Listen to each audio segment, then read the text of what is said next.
Evaporative cooling, considered by many in America to be the poor man's air conditioner. But this technology dates back to ancient Egypt, and many Persian buildings were architected to take advantage of its many benefits in the form of wind catchers. Evaporative cooling is a very effective method of cooling the air here in the Southwest, but I wanted to know more about how it works. There are a lot of YouTube videos where people build evaporative coolers for cheap.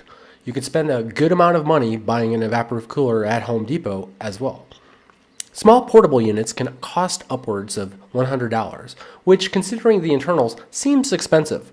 So I built my evaporative cooler using things around the house. Out of a planter box, Evap cooler filter, zip ties.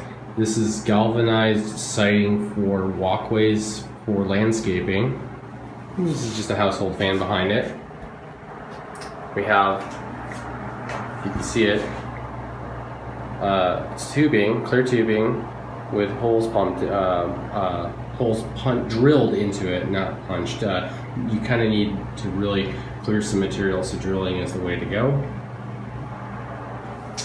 And then inside here, connected at the bottom right there, is an aquarium pump for $8 from Amazon, pushing the water through this whole thing, which, as you can see, it's like slowly dripping down this, and you can really feel that cool air kind of pushing through that there.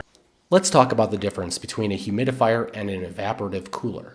When I ran this device with the window and the door closed, I saw no change in temperature, but the humidity went up, making the room feel very uncomfortable. The room saturated to about 65% humidity and felt very stuffy at 78 degrees. At this point, my Evap cooler is simply working as a humidifier. Alright, I'm going to keep the door closed here. And it's 77 degrees with 33% humidity.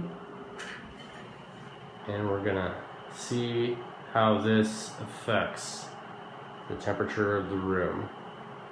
Alright, after an hour and a half, it has pretty much kept at 60 to 62% humidity here. The humidity is not improving the temperature, so it just feels warmer in this room rather than the rest of the house. The key difference between a humidifier and an Evap cooler is airflow and a dry environment. When I opened the window, the temperature of the room dropped about 6 degrees and saturated to about 55% humidity. So why such a dramatic difference? Wouldn't opening a window in a 100-degree Arizona summer mean we're bringing in hot air, making the room hotter? But clearly, the opposite occurs.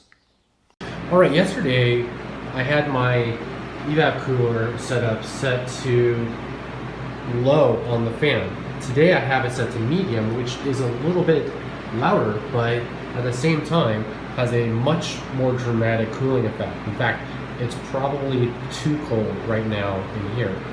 The key to understanding evaporative cooling is understanding energy conversion, and that it requires energy to convert matter from one phase to another. In this instance, we're converting water from liquid to vapor. This requires energy, and that energy has to come from somewhere. Well, where does it come from?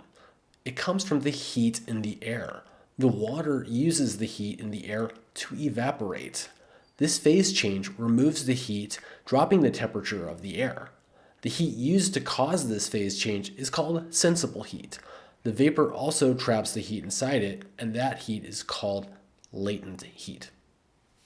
I had no idea where this experiment would end up.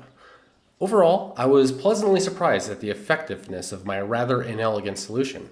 My unit humidifies at about 1.5 gallons per day, and I've been using it for the past week. And I may continue using it through the dry Arizona summer as well. Thanks for watching.